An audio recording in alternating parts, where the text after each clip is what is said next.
एक बात बताइए, क्या आपने कभी सोचा कि इस भरे संसार में हम क्यों भटक रहे हैं?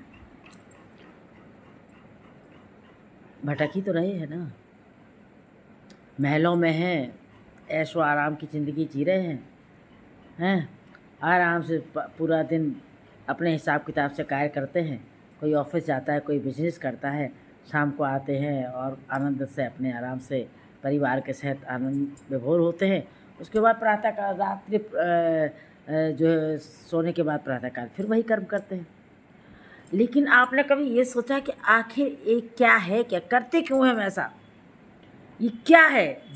जन्म लिया, जब तक बच्चे रहे कुछ पता नहीं है तो खेलते रहे, जवान हुए तो दिमाग लड़कियों की तरफ या शादी ब्याह में या पढ़ाई लिखाई में चला गया, और उसके बाद थोड़े पौड़ हुए तो परिवार देखने लगे, बुढ़ापा आया तो बच्चों ने एक किनारे कर दिया। मतलब इस जीवन का मतलब है ही क्या? क्या है ये जीवन? हमें इस संसार में भेजा ही क्यों गया है और किसने भेजा? हम मंदिर में जाके खूब भजन कीर्तन करते हैं। हमारे क्या जो भी ब्राह्मण, जो भी गुरु, जो भी सत्संग करते हैं राजा लोग भी सत्संग को सुनने के लिए आते हैं, गरीब भी आते हैं, सभी सत्संग को सुनते हैं। एक से एक प्रभावशाली महात्मा सत्संग करते हैं, वो सब कुछ बताते हैं। जीवन निरर्थक है, इस संसार में कोई किसी का नहीं है। कर्म ऐसा करो जो कि जब जाओ इस शरीर को त्यागो तो आपका जीवन जो आत्मा है वो सुखी रहे, प्रभु की शरण में पहुँचे। लेकिन हम करते क्या हैं? हम अपना ही जीवन एक अलग ही दुनिया बना लेते हैं, उसी में घूमते रहते हैं, उसी में चलते रहते हैं, उसी में सब कुछ करते हैं। ये संसार है सारा मतलब का, दुनिया में किसी का कोई नहीं। इस संसार में कोई किसी का है ही नहीं। महल वाला भी चला जाता है महल छोड़ के, और झोपड़ी वाला भी चला जाता है झोपड़ी छोड़ के। कफन का बस वही 1.25 मीटर कपड़ा चलता है और उसी में जीवन ख़त्म हो जाता है। इसलिए क्या करना चाहिए?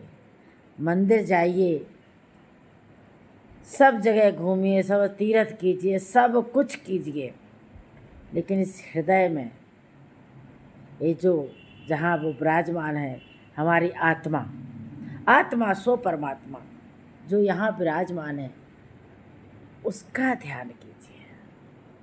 वो आत्मा है क्या? एक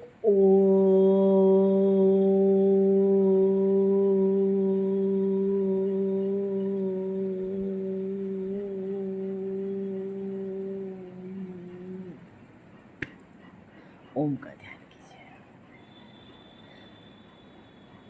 एक्सरसाइज कीजिए, पालथी मार करके ओम का उच्चारण कीजिए।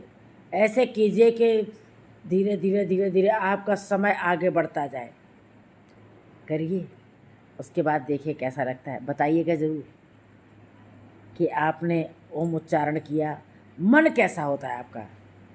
मन के अंदर के भाव कैसे होते हैं? प्रातःकाल उठिए, सूर्य को अर्घ्य जरूर दीजिए। सूर्य को अर्घ्य देने से आपको कितना फल प्राप्त होता है ये समय बताएगा। घर में दीपक जरूर जलाइए, सुबह प्रभु के दरबार में और सायंकाल।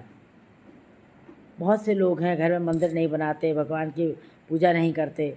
भाई हमारे पास तो टाइम नहीं है। और क्या होता है, आप कुछ मत कीजिए अगर आपका नहीं मन कर रहा, लेकिन ईशान कोण में एक घी का दीपक जरूर जलाइए। ये नियम बना लीजिए। है किचन में भगवान श्री शंकर जी का और माता अन्नपूर्णा की, जो उन्हें भगवान भोलेनाथ को उनको अन्न दे रही हैं दान कर रही, वो फोटो ज़रूर लगाइए। अगर आप ऐसा करेंगे तो आपको लगता है कि जो घर में विपदाएं आ रही हैं वो हर घर में आती हैं। लोग छिपाते हैं, बताते नहीं हैं, लेकिन सत्य है कि संकट तो हर घर में है।